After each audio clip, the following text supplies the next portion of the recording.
system approaching perfection. We'll walk deeper into the belly of the beast if it means I'm able to further limit. All right, I'm still here at the Latin American Bitcoin Conference, and we're talking with Griff Green. We just finished up with, Jesus Christ, Brock Pierce, and that was a great interview. I loved talking to him and what his whole talk was about. It was a really good one, very inspiring. And Griff is doing some things that are along those lines as well. But let's get started with where Griff got started into Bitcoin and blockchain and the whole bit. So go ahead, take it away.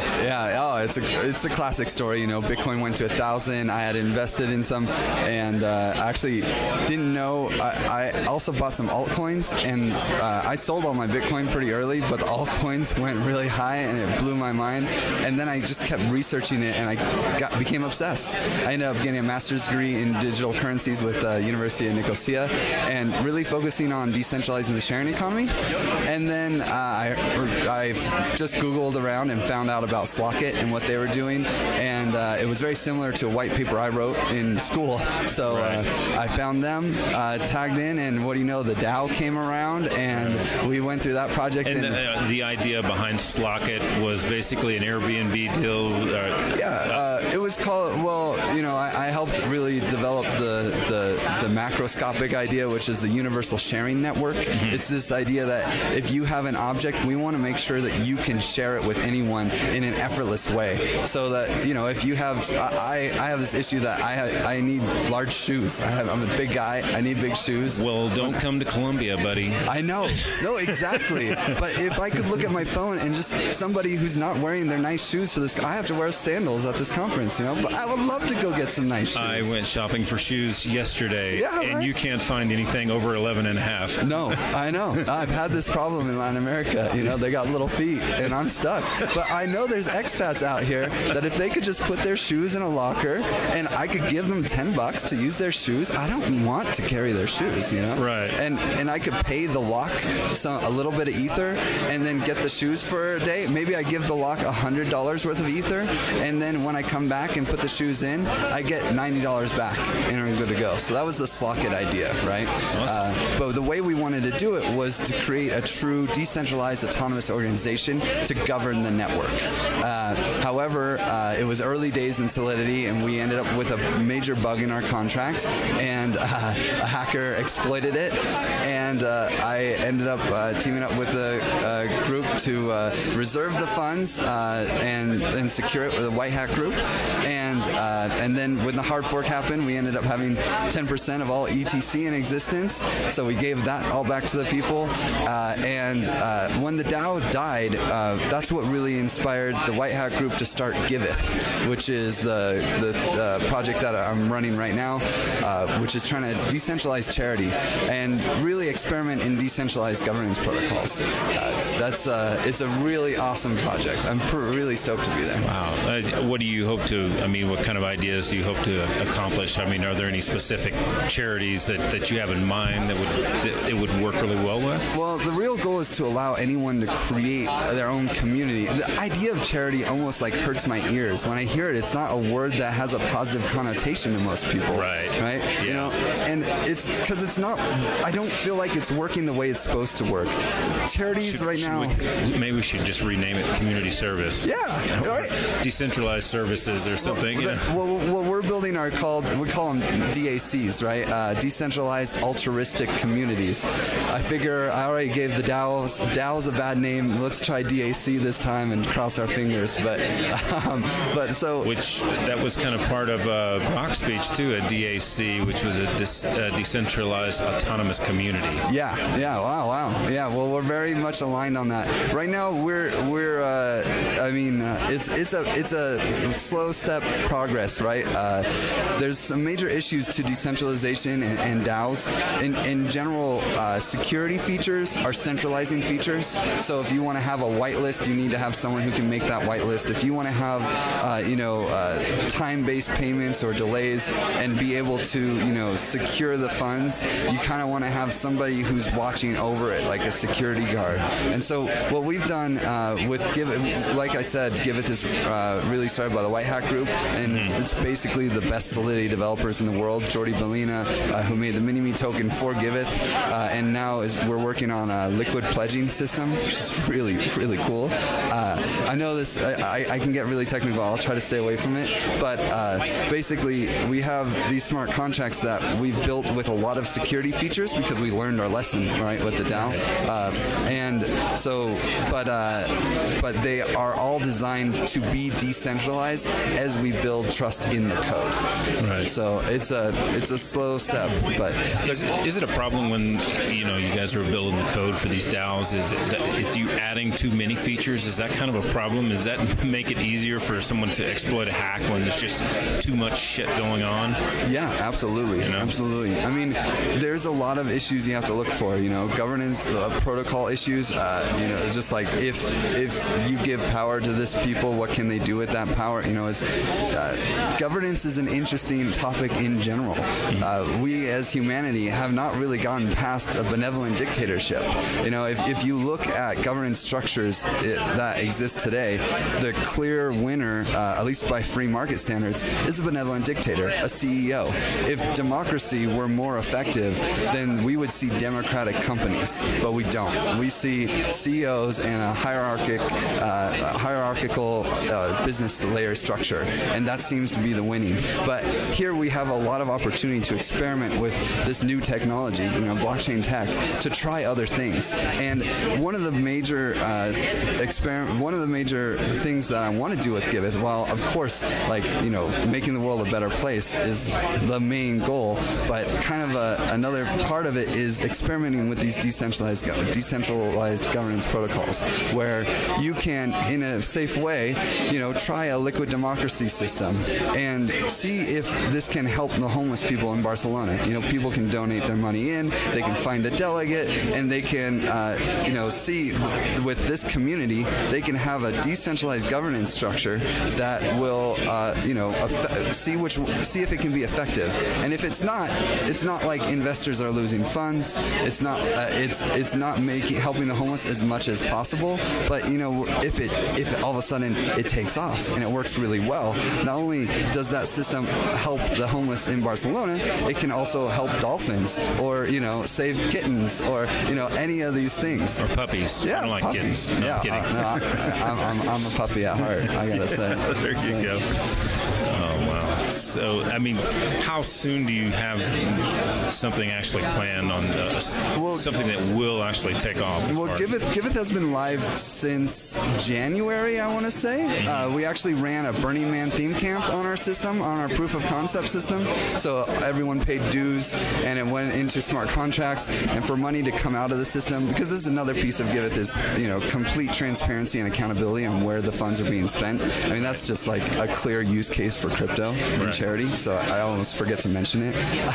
But every expense was added to the blockchain, and you could see exactly where the money went. And then when the money that wasn't spent, it will all. We're still waiting for an electric bill from one of our camp members, but all the money that's left over will go back to the people that put it there in the first place. So it's all on smart contracts and really cool. So we've also Giveth has been using our POC dApp, but we're what we like to say 2 looks away, from launching our liquid pledging system, where you can actually delegate authority over your funds to somebody, and then they will find a project for you, and as or delegate it to somebody else. So they could delegate. Let's say that what's a cause that you would like to see? Like, I know you're working with. We're working on earthquake relief in Mexico right now, but the bigger picture of what we're actually working on is building Remitance, And we feel like just working on the earthquake relief will build us, positive press within the community and get people to realize that, wow, this magic internet money just built me a house. So it is something tangible. It is something usable. So it's a lot easier to explain, to someone who knows nothing about cryptocurrencies that, yes, this is something that actually has value. Look, you're standing in the house that it just built for you. Yeah, I mean that's powerful. That's like right. Real. And so maybe you could start if let's say the Giveth platform was live. Let's say a year from now, Giveth is working great, and you could start just a DAC, a decentralized altruistic community for Mexico. Period. Right, and then that DAC would then delegate. Maybe you would be someone in that DAC, a delegate, and you would delegate funds to someone working on, bringing cryptocurrency to Mexico for remittances or anything, and then they would delegate to a specific project that's trying to make it easy for someone to send money to OXXO, send digital currency to OXXO, and then someone could go to OXXO and get those funds. Yeah, I want to hear a little bit more about that in a little bit, but I'll give you an example of kind of how we did that. So you heard about Arcade City and Swarm City. Yeah, of course. It started in Austin. Well, I mean, it exploded in Austin. It started in New Hampshire and wherever in LA, and nothing really happened. But then with Uber and Lyft leaving, there was the opportunity and it exploded. So just prior to that, Jason King came to Austin and he was talking about his whole unsung idea, and he kind of debuted it there at South by Southwest, and he was on our show and he was telling us about it, and I'm like, yeah, I love this. So I was badgering him all the time. Hey, Jason, where's the app? Where's the app? We want to really push this. So then along comes Arcade City, and it exploded on the Facebook group, right? It went to 36,000 members. Currently, it's about 43,000 members on that page. But it happened really fast, so I just contacted Jason and I'm like, hey, look at this, man. We don't need an app. We can just do this with a Facebook group. So we just built a Facebook group, and I added members from the Arcade City drivers groups, and they were just ecstatic about helping, and we had people right away just jumping in. And like the first week, we went downtown across the street from the police station just so we could stick it in their face. Screw you, we're going to do it anyway. And we set up tables, and we fed, I think, 173 people a 4th of July lunch with, briskets, hot dogs, hamburgers, everything. And just all these people came. We ended up feeding more. That was just how many tickets we had that we gave out, because we kind of figured this is how much food we have. We can serve this many meals. We were able to actually serve more. Abundance. So from there, it just grew, and people heard about it, and they would contact me from other cities, and I would tell them, just start your group. So there's groups all over the U.S. now, and maybe, I don't know if they've started in other countries, but I know on the West Coast, in Orange County they've done it, in Seattle they've done it, and I've actually went and worked with some of these people traveling. When I've traveled around reaching out to cannabis dispensaries, I would stop in cities and I would do an unsung event with the local people there, and it just exploded like that. But it was just Facebook groups, and we weren't asking for donations from anybody, and these groups were like, hey, how can I get involved? Well, just create your own group and do it in your community. We don't want your money. We want you to do that yourself in your own community. But the way we're doing it now is Dash is funding this, and so we're going bigger and better, and we were kind of using the moniker Unsung, actually, and we changed it to Dash Cares, because it's the Dash community that's actually supporting this, and I just felt like that they really deserved more of the credit.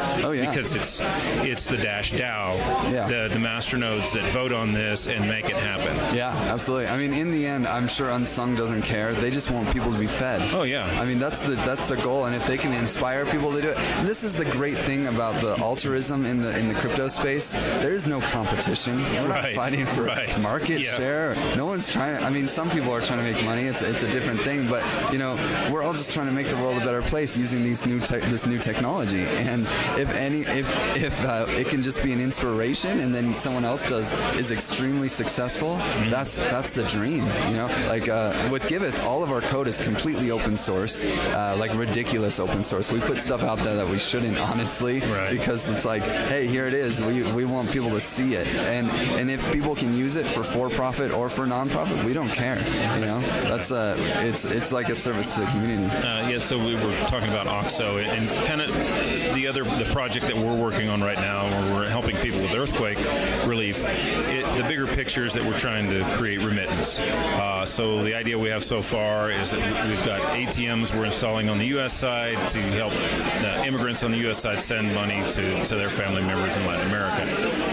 The WireX card is coming out. It was already in Mexico, and they got it shut down, and now it's opening back up over the next couple of months. So we want to direct people to use the WireX card and get Bitso involved, so that people can cash out Dash on Bitso. But you mentioned OXO. So what is this? Because I want to know about this. I want to use this, and I want to implement it into my plan. So it's not necessarily my project at all. They want to use. There's this group, Ahora Libre. Is it Oro Libre? It's Ahora, like now, free. Oh, okay. Right? Ahora Libre. Ahora Libre. Yeah, one word.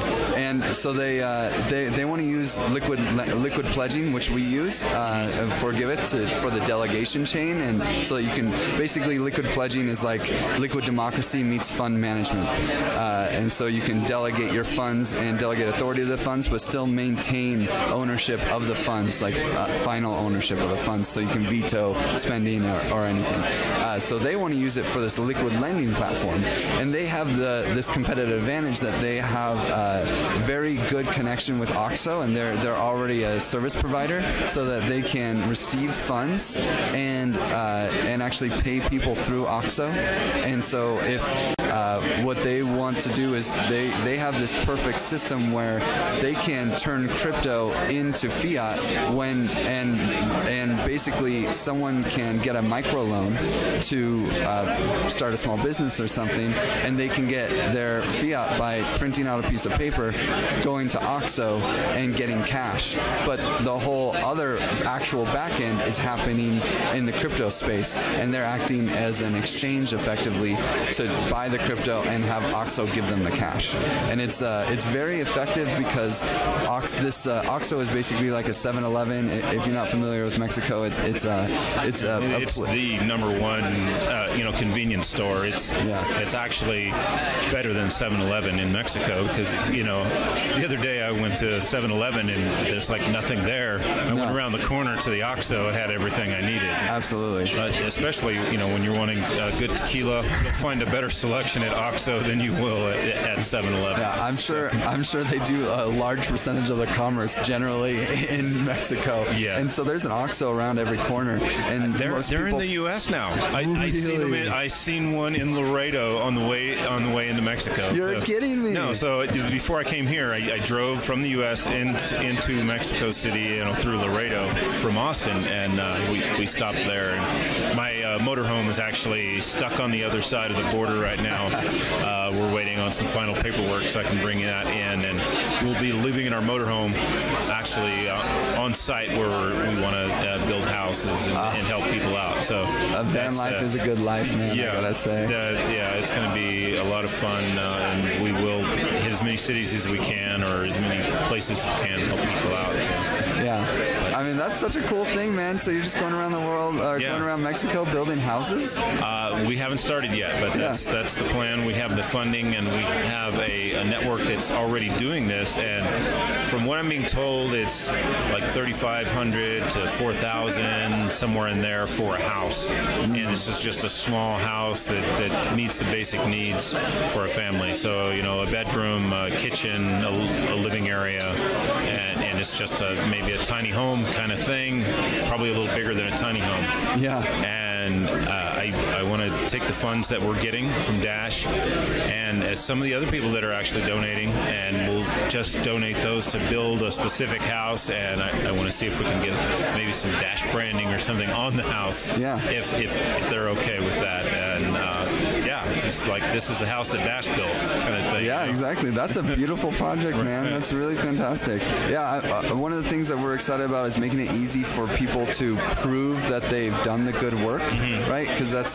there's two sides of this. It's building the network so that people can donate money, but then also making it so that the donors feel like, oh, wow, this is what my donation went to. Well, I'm taking it a step further. What the organization that's building them, I want to actually be a volunteer and work on the house because I'm in the construction industry. Oh, yeah. So, I want to be the carpenter, the roofer, whatever. I want to get in there and actually pitch in and, kind of document what we're doing and just have my hands in it. Yeah, we have this product that we're still in the brainstorming stage on still, but it's basically kind of like a Snapchat app, or it's so you can just do a quick 15-second video of you hammering the nail, right. and you doing this, and then when people donate to it, they can see you doing this work, right? Yeah. And so it's like this positive feedback, and then and also an emotional connection because they get to see you, and I really feel like it's natural for people,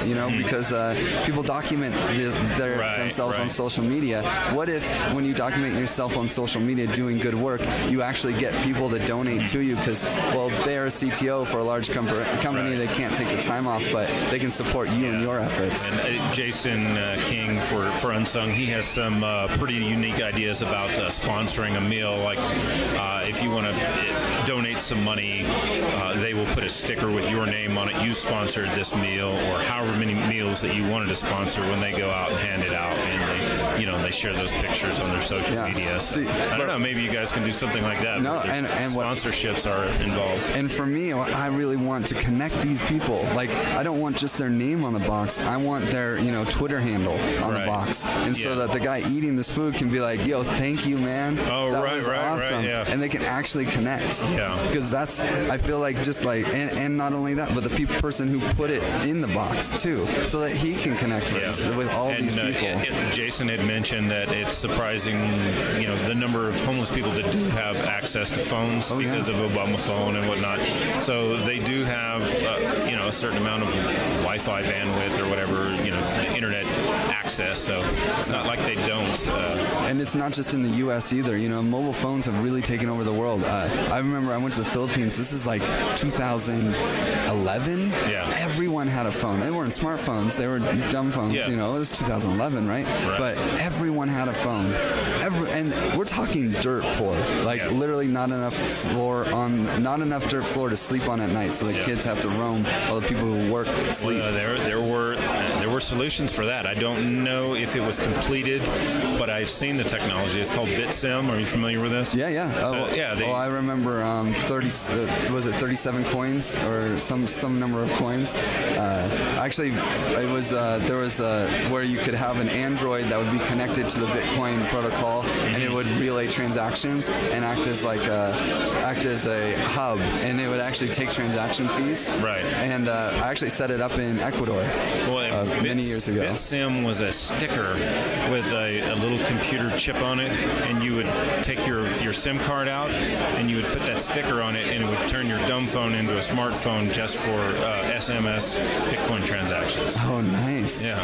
That's very cool. I don't know what happened to it. We haven't had the guy back on, but we were supposed to. I need to look back into that again and find out where that went. Yeah, but I mean, I don't know that everyone wants to hold crypto. I feel like having someone who's there on the ground that can act as a trusted person is probably the most effective strategy, at least in 2017, 2018. Eventually, maybe it'll be easier for people to hold crypto, but honestly, that's one of the biggest issues in crypto right now is key management. It's definitely the biggest thing hindering us from actually scaling with users. Evolution, we'll see what happens with that, Yeah, exactly. I mean, Dash Evolution is really exciting. I love the strategy that Dash has taken, and I love their on-chain governance structure, and I love that they are supporting projects like you. Yeah, and everybody's, some of the big blockers or small blockers or whatever, they always have something nasty to say about Dash, and it's that's this just or that. And honestly, I have a talk coming up with Peter Todd, Nick Szabo, Trace Mayer, and a bunch of other guys, right? That I'm generally more of a crypto harmony guy, right? And I think forks are the best thing that it's like the most revolutionary technology and one of the major revolutionary pieces about blockchain tech.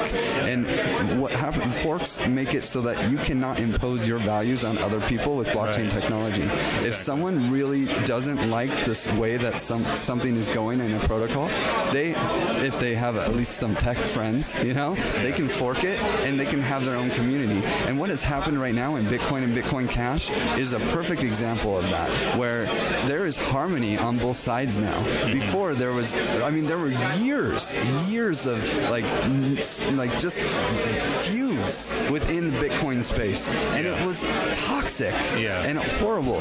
This is a consensus protocol, and social consensus could not be reached until the technical tools were used to fork the protocol, and everybody got what they wanted. Right. A market need was fulfilled, and that created value. That's what happens in market economies. When there's a market need and it is fulfilled, wealth is generated, and it's amazing to just see it in action. Oh well, some of the more toxic ones, I think, I think they're even more toxic now than they were before in some cases. But now they each have what they want. Yeah. Right. The Bitcoiners have the high transaction fees, and it's clear Bitcoin is a store of value and available for large transactions. Right. And Bitcoin Cash, I don't know that people will really use it honestly, but it's there and they have it and they are getting what they want and they can focus on it and they can build it, because they kind of have to build it a little bit more from scratch than Bitcoin. I just like Roger Ver personally. Yeah. And it's the only reason why I even give it shit that I like Bitcoin Cash, but I love Bitcoin too. Yeah. We're pretty agnostic to all that we get accused of hating on Bitcoin or whatever. And, of course, our bread is buttered by Dash by the majority, but we've always believed in Dash even before we were ever sponsored by them. We loved Dash then as well. But I don't get this whole Highlander mentality that there can only be one. Guess what? There's more, and there's nothing you can fucking do about it. No, this is a free market. Everybody's going to get in on it, and it's beautiful because the more experimentations we have, the better. I want to see thousands. Personally, I think that the final trajectory for this, the final destination, is everyone creates their own currency. Because when you own your currency, you own your labor. When you say, hey, listen, I only work for Griff Coin, then I own my labor. The system of money is broken, in my opinion. The story of money has got us so far, because you got to remember, money is just a story. It is just a piece of paper, but there is like a social concept that's laid on top of that piece of paper. Salt and yeah, exactly. It can be anything, but like right now we're using this paper that has value, and we're using digital money in banks that we all accept as valuable. But the story is weird because there's no carrying cost to extra money, right? You can't have too much money. There's not a problem there. You can have too many mangoes. You can have too many stickers. You can have too much wood. It will rot. It's an issue. It takes up space. But you can't have too much money. And so when you get into the money space and the money frame of mind, you naturally drop into the scarcity mindset. And when money comes into a situation, it becomes awkward, especially between friends. Money is an amazing tool for people who do not know each other, but it's not the best tool for people who are friends with each other, right? It gets in the way. And so I'm excited with what's going on in crypto right now because everyone is experimenting with a new way to create money. You used to have an army to create a currency. Now it's copy, paste, deploy, and you got an ERC20 token, So it's an incredible space and an opportunity to experiment with rewriting the story of money and seeing if we can create something different, Yeah, well, and there's a lot of bad bad that comes with that as well. Is. But you got to take the good with the bad. I want to applaud Bitcoin though, because their decision to really focus on decentralization and security over base level scaling has created a space where everyone else can experiment, and we don't have to worry about cryptocurrencies going down if, like, Ethereum failed. Ethereum has a lot of surface area for attack, and it's a huge currency. But guess what? If Ethereum failed, there wouldn't be a problem, because we still have Bitcoin, we have RSK, we have ETC, we have Expanse, we have redundancy, and that's so valuable. And the base layer is Bitcoin. It is secure, it is safe, it is decentralized, and well, at least as the well whole as idea anything. of one only being one coin. It's like abolishing all the rest of the music and telling everybody, hey, you can only listen to polka.